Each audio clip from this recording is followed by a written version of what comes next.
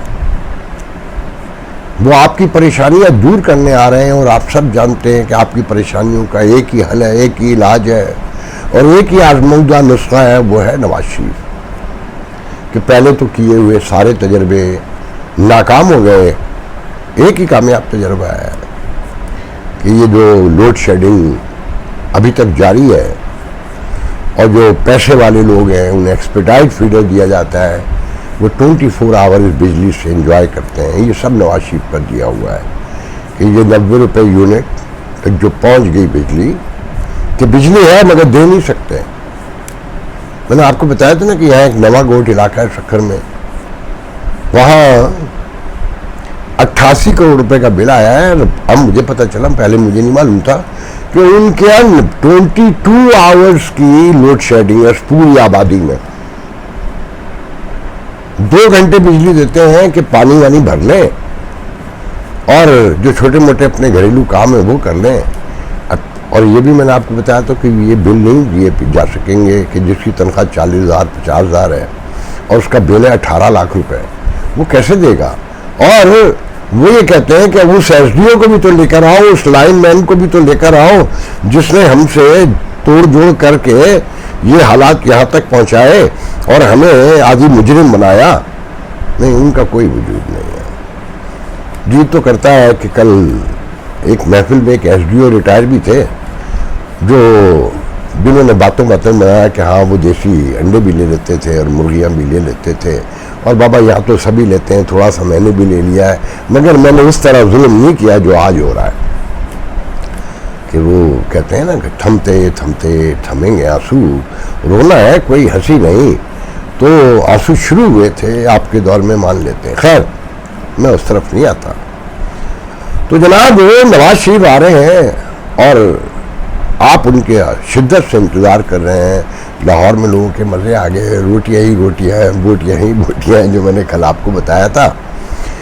کوئی یہ پوچھے مریم بی بی سے, میرے ایک دوست ہیں جونیئر رپورٹر ہیں, نام نہیں لوں گا ان کا, ینگ نوجوان, انہوں نے مجھ سے پوچھا کہ آفاق بھائی کوئی ان سے پوچھے 10 ماہ کی خاقان عباسی کی حکومت, نواز شریف کو تو آپ بھگا دیا تھا نا, اور یہ 16 ماہ کی شہباز شریف کی حکومت, یہ 26 ماہ جو ہے اس کی کارکردگی پیش کر دیں کہ وہ کیا انقلاب آئے تھے, وہ کیا ترقی, خوشحالی اور پراسپیرٹی آئی ہے جسے عوام بھولے نہیں بھولتے. اس پر میں آپ کو ایک دلچسپ پوسٹ لانا چاہتا ہوں جو بہت انجوائے کریں گے آپ. آپ کو خوب یاد رہے گا میرے خیال میں. میں نے سوچا ہے کہ میں گاہے بگائے آپ کو کبھی کبھی جو سب سے خوبصورت پوسٹ اپنی ڈے ہوا کرے گی وہ بھی سنایا کروں گا. تو یہ پوسٹ سنیے, یہ انہی لوگوں کا کارنامہ ہے. ہر 15 دن بعد پیٹرول اور ڈیزل کی قیمت بڑھنا اب ایک ایونٹ ہے جو 8 سے 10 گھنٹے کنٹینیو جاری رہتا ہے, پھر ختم ہو جاتا ہے. نومبر اس ایونٹ کی اگلی 15 تاریخ ہے. حکومت مکمل پر اعتماد ہے کہ پیٹرول اور ڈیزل 400 روپے بھی ہوا تو یہ جاہل بےحیث عوام ڈلوائے گی اور خوب ڈلوائے گی. یہ قوم بہت اچھی ہے. بجلی کے زیادہ بلوں پر 95% لوگوں نے سوشل میڈیا اور 5% نے سڑکوں پر نکل کر خوب احتجاج کیا, لیکن اس کے بعد بل جمع بھی کروا دیے گئے. ایسی قوم دنیا کے کسی حکمران کو آج تک میسر نہیں آئی. لہٰذا یہ 8 گھنٹے چیخو پکار والا ڈرامہ بھی اب بند کر دو. اکتوبر کو ٹینکی فل کروا کر 14 کو لینا ہے. سب لوگ 30 کو لائنوں میں لگو گے تو رش زیادہ ہوگا. کچھ 13 اور کچھ 14 کو ٹینکی فل کروا لینا تاکہ زیادہ ذلالت نہ ہو. سمجھ میں آیا؟ یقیناً آپ نے انجوائے کیا ہوگا. اب میں ایک اور پوسٹ کا ذکر کرنا چاہوں گا. آپ نے فردوس عاشق قوان کا نام تو سنا ہوگا. آپ اس خاتون کو کیسے بھول سکتے ہیں کہ بھولنا بھی چاہیں تو نہیں بھول سکتے. کچھ یادیں ایسی ہوتی ہیں جنہیں آپ بھولنا چاہیں بھول تو جاتے ہیں, مگر وہ زخم بن کر آپ کے سینے میں ایک نئی بہار دکھاتی ہیں کہ یہ وہی خاتون ہے. اور ایک ٹویٹر کے صارف نے انہیں قومی ڈائن کا لقب دیا ہے. بھائی کمال لقب دیا ہے. مجھے کہتے ہوئے اچھا نہیں لگ رہا, مگر جب کریکٹر یہ ہو تو وہ لوگ سڑ جاتے ہیں, جل جاتے ہیں, اور یہ بے شرم لوگ بھول جاتے ہیں کہ لوگوں کی میموری کمزور ضرور ہے مگر اتنی نہیں ہے جتنی تمہاری کمزور ہو گئی ہے. کہ مشرف کا دور ہو, زرداری کا دور ہو, خان صاحب کا دور ہو, تمہاری زبان جو گردوں میں پھیلی ہوئی تھی کہ تم ہمیشہ اپوزیشن کو برا کہنے کے لیے ہر حکومت میں شامل کی جاتی رہیں, اور آج پھر شامل ہو. اس لیے اسٹیبلشمنٹ سے لوگوں کو بیزاری ہے, مایوسی ہے, اشتعال ہے, غصہ ہے, اور سینے جل رہے ہیں کہ آپ ایسے لوگوں کو, ایسے سیاستدانوں کو اگر آپ سپورٹ کرتے رہیں گے.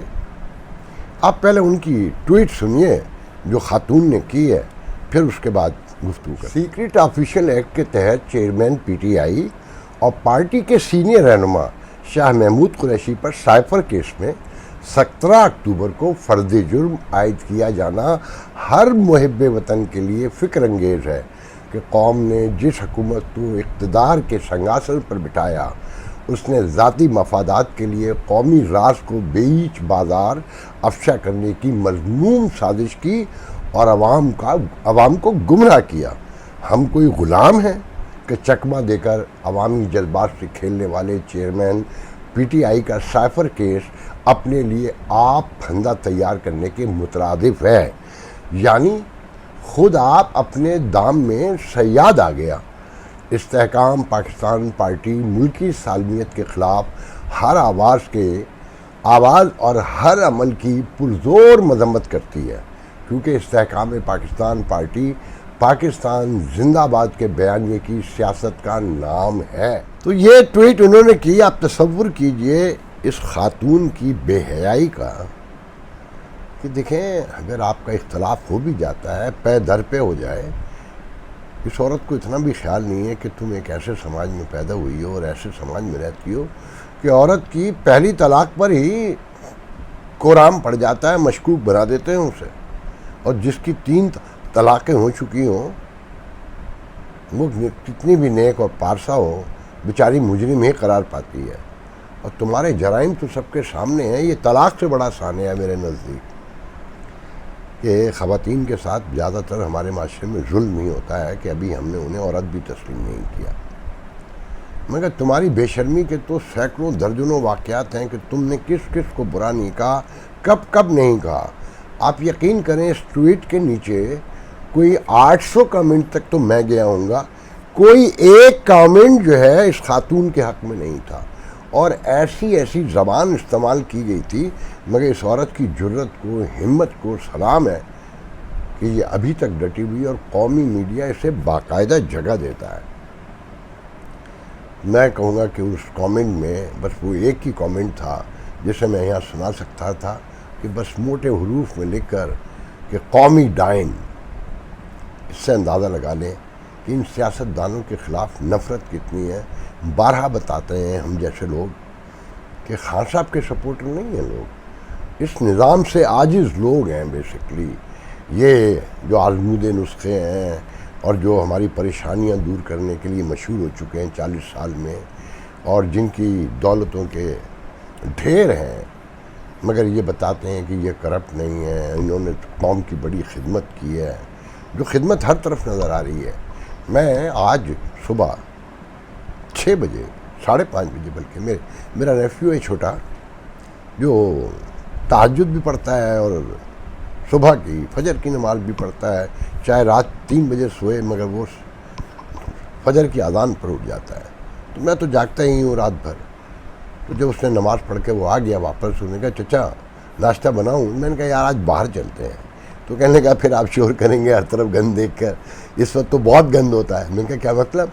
کہنے کہ چچا آپ کو نہیں اندازہ ہے، آپ بہت کچھ بولتے ہیں مگر اس سے زیادہ حالات خراب ہیں۔ بہرحال اچھا، گاڑی چلنے کی تو یہاں جگہ ہی نہیں ہے، گاڑی میں تو آپ تصور ہی نہیں کر سکتے، 20 کی اسپیڈ سے گاڑی نہیں چلا سکتے شہر میں، اگر پوری سڑک اگر ویران بھی ہو۔ تو گھر میں ایک بائک بھی ہے، اس بائک پر میں بہت عرصے کے بعد، میں ابھی پچھلے دنوں ایک بار اور بھی بیٹھا تھا مگر اتنی دیر تک میں نہیں بیٹھا، تو اس نے بائک سٹارٹ کی، ہم اس پہ پیچھے بیٹھے، تو ہم ناشتے کی تلاش میں نکل گئے۔ میری خواہش یہ تھی کہ نہاری ڈھونڈ کے لائی جائے، بچپن میں ملا کرتی تھی مگر کہیں کوئی تصور نہیں تھا نہاری کا۔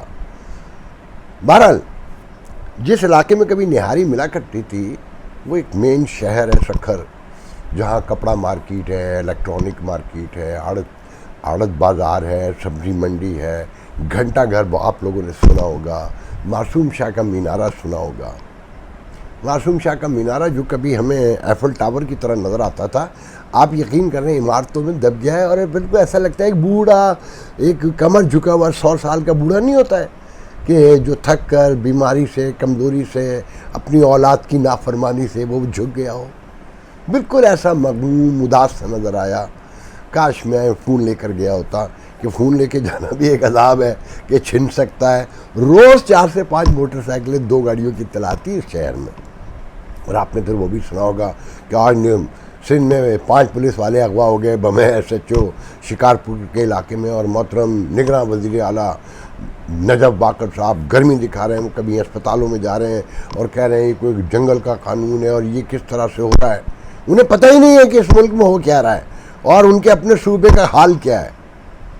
آپ یقین کریں مین شہر جو بازار گھنٹہ گھر کا اگر آپ کاش میں ویڈیو بنا سکتا کہ وہ ایک کھنڈرات سے بھی کہیں کھنڈرات کی سچویشن تھی، اور ہر 5 فٹ پر کچرے کے ڈھیر تھے.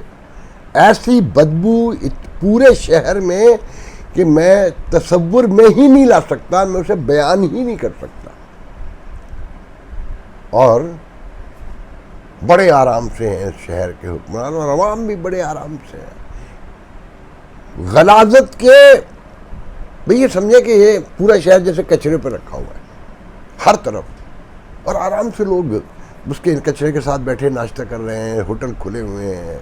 ایک عجیب منظر تھا. بہرحال اس کے بعد میں وہاں گیا جہاں میرا بچپن گزرا ہے. دریائے سندھ سے ایک نہر آتی میرے گھر کے پیچھے.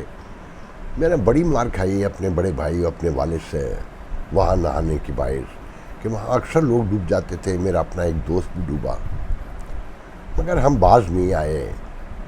وہاں گئے تو سب سے بڑی حیران کن بات یہ تھی کہ ایک نہر کا تصور ہوتا ہے نا، جو آپ کے ذہن میں ہوگا کہ 2 پارٹ ہوتے ہیں اس کے، ایک 2 کنارے ہوتے ہیں اور وہ گھومتی ہوئی ٹیڑھی سی اور اپنا راستہ بناتی ہوئی جا رہی ہوتی ہے. تو ہمارے بچپن میں یہ وہ نہر ایسی ہی تھی، کنال جسے کہنا چاہیے. اور جب فلڈ آیا کرتا سمر میں تو 4 سو پانی پانی ہوا کرتا، اور پھر جب پانی اترتا تو پھر نہر اپنی اصل پوزیشن میں جایا کرتی تھی جب مچھیرے اپنا جال لگایا کرتے تھے. تو وہاں اب کوئی نہر کا تصور نہیں تھا، سب کچھ ختم ہو چکا تھا. ایک ایسے نہیں جیسے کھیتوں میں یا کسی ویرانے میں پانی کچھ ادھر پڑا ہو کچھ ادھر پڑا ہو. میں اس کا کیسے آپ کو ایکسپریس کروں، وہ اتنا دکھ ہوا کہ وہ نہر کی جو اس کی اپنی بناوٹ تھی، خوبصورتی تھی، وہ سب ختم ہو گئی، کہیں وجود ہی نہیں رکھتی. اور جو بند تھا جہاں پر شہر کے اس کے درمیان کے سیلاب کو روکنے کے لیے، اس پہ اب مین سڑک بنا دی گئی ہے، اور کافی دور تک وہاں کبھی بس گھر نہیں ہوا کرتے تھے. گھر کیا، پہلے بھی جھونپڑیاں تھیں.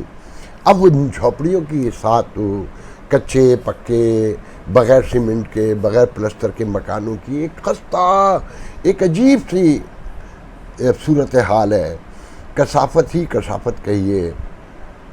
وہاں سے کھڑے ہو کے دریائے سندھ کو دیکھا، آگے جا کر ایوب برج کے پاس اپنا ماضی اپنی یادیں طے کرتے ہوئے پھر اچانک میں نے اپنے نیفیو سے کہا کہ امی کی قبر پہ جانا ہے. وہ مجھے خاموشی سے وہاں لے گیا. بہت شرمندگی سے پہنچ تو گیا میں. بالکل ایسا لگا کہ جیسے آواز آئی ہو کہ میں کہتی تھی نا کہ مت جاؤ.